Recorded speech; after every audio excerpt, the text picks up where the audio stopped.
Hello, YouTubers. This is the Work at Home Maiden from workathomemaiden.com, and this is the One Job Minute, part of the 90 Days of Jobs. Today I'm talking about Accolade support. Working for Accolade support, you'd be a customer service rep, your schedule would be part-time, and the Glassdoor rating for this company is a 4 out of 5, which is great. Pay is around $10 an hour.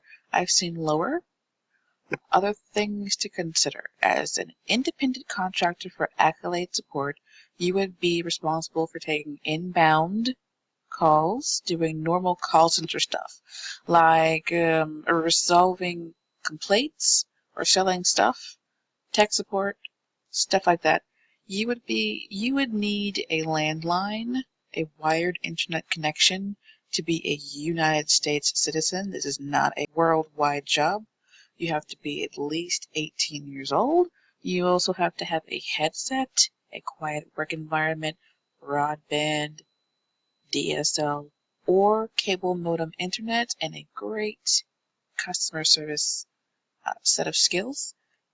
A high school diploma is a plus, and relevant experience is also a plus. That is pretty much it for working for Accolade support.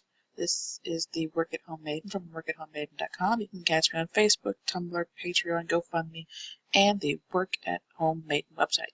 I will talk to you guys next time. Toodles!